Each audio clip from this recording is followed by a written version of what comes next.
Okay, so this is part 2 ng unboxing ng mga mini perfumes. Okay, ang unahin natin ay ang cute na Chloe.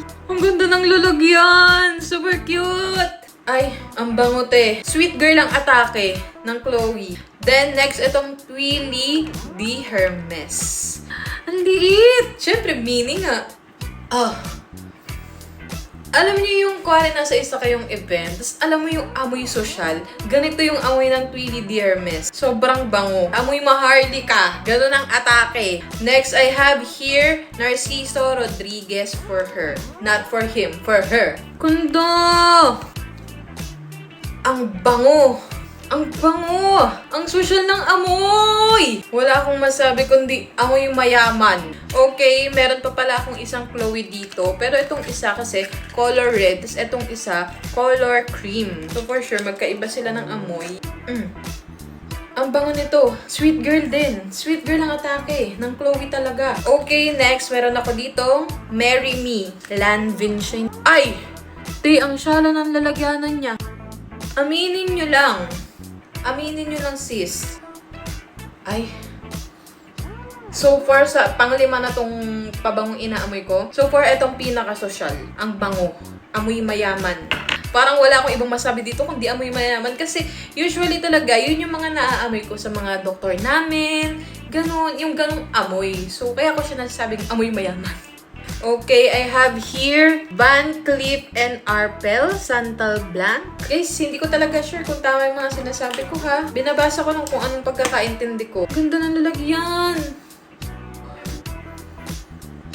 Hindi siya sobrang tapang na amoy. Paano ko ba siya i-describe sa inyo? Mabango siya. Oo, napatay yung ilaw ko. Anyway, as I was saying, hindi siya ganun katapang. Yun ang pinaka-nagustuhan ko sa kanya. Mabango siya, pero hindi matapang. I have Tom Ford Lost Cherry. Packaging talaga, naloloka ako. Oh! Literal na amoy cherry! Bango! Sweet girl ka dito talaga. Ang tamis mo, be! Ang bango nito! Sobrang bango! Ganda, sobrang bango. Amoy cherry talaga siya, as in. Okay, next, I have Barenya here. Mali ang pagbigkas ko, alam ko. May apostrophe siya sa taas ng E. Ito siya. Hermes pala to, sis. Pag Hermes talaga, Diyos ko pa, sosyalan ng labanan. Sobrang ano ba yan? Nadi-distort yung mukha. Sobrang bango! Ang Hermes, kabugera talaga. Yung pagka sinabi mong Hermes, talagang, alam mo eh, mahal. And this is Tous. Di ko alam guys, basta yan siya. Yan yung spelling, Tous. Ay, te. Ay, di ka gaganyan. Sobrang cute. Aminin nyo lang, nung teddy bear. Ang bango. Ang bango amoy baby. Ikaw, gusto mo bang maging baby ko? Ewe, ang bango niya, may baby siya guys. Super cute. May teddy bear pa sa taas, oh. And this one is Atelier Cologne. Bahala na kayong mag-decide. Ay, cute siya. Parang siyang tester. Parang hindi siya tester. Cologne talaga. Amoy cologne. Ang ganda niya, oh. Amoy cologne talaga siya, guys. Kung baka pansinin niyo yung ano dyan sa kamay ko nung nalilian, hindi yan dumi. Anyway, for this batch, this is the last Chanel and Gabrielle. Cute. Sobrang cute.